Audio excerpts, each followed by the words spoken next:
I'm Allison, and this yowling little banshee is Nellie. Nellie is my new adventure buddy, a low-slung sniffer who, with any luck, may someday help me forage for fungi. But for now, she's just learning how to walk without tripping over her ears.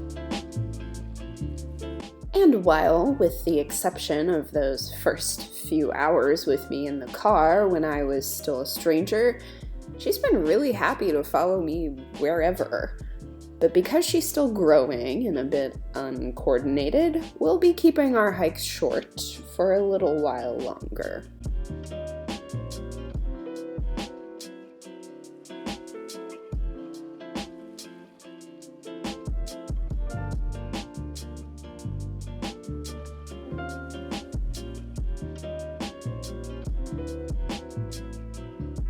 Today we're visiting one of my favorite short hikes near me to do in any weather, rain, sun, or snow.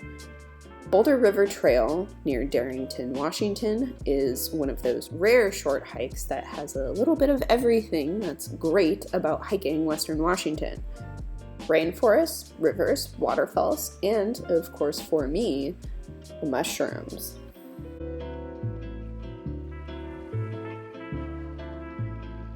The road to the trailhead is usually fine by Pacific Northwest standards, but if there's more than a couple inches of snow or when the road is flooding, it can be kind of a nightmare. In fact, you should really take it slow in any weather. Look down the ravine when you see the only set of reflector markers at the edge of the narrowest part of the road, and you might be able to still catch a glimpse of a crushed SUV that's been down there since 2021.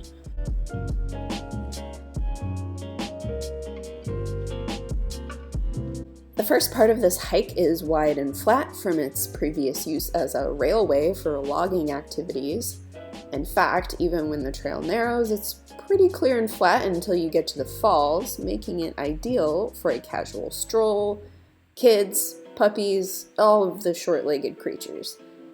It doesn't gain a whole lot of elevation, and the highlight of the trip, the waterfall, is, I think, less than like a 3-mile round trip. And if you can get thee to the trailhead, you can do this hike in any season. No foot-swallowing mud I'm used to on other lowland trails in the off-season.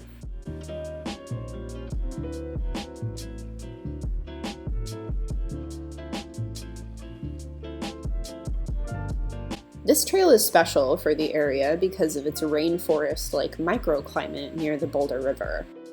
It stays pretty damp and humid, even when it's hot and dry in the higher elevations.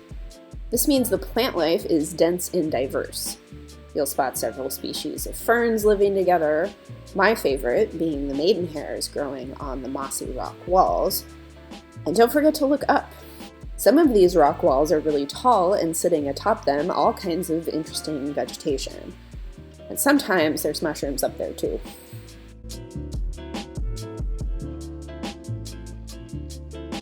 And about those mushrooms, I find all kinds of fun fungi year-round, but I especially enjoy chanterelle season in the fall. The diversity of fungi you can sometimes find flourishing here is unique to all the environments available to me for the same driving distance. I find mushrooms stacked on top of each other. I find coral fungi growing from beds of bird's nest and, well, whatever this is, all in the same trip sometimes.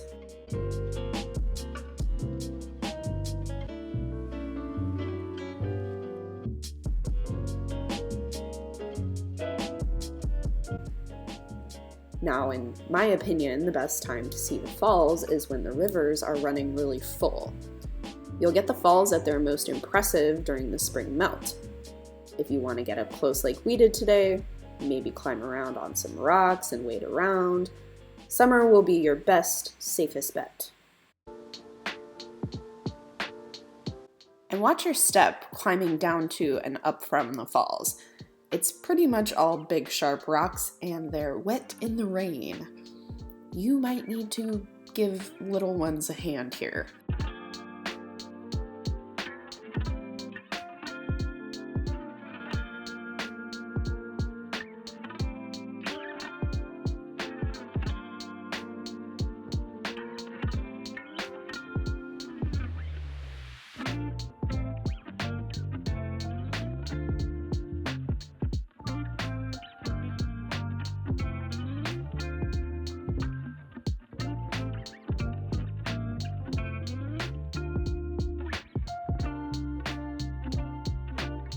You can go further up the trail to make this about an 8-mile round trip, and you'll find some more camp area at the terminus if that's what you're looking for.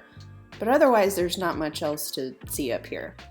Except, of course, maybe more mushrooms.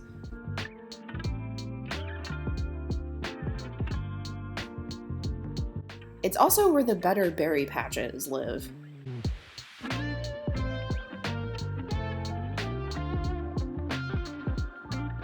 Overall, I consider Boulder River my rainy day hike, literally and otherwise. It's my old reliable leg stretcher that kills the boredom on any Saturday when I've slept in too late to hit a big trail.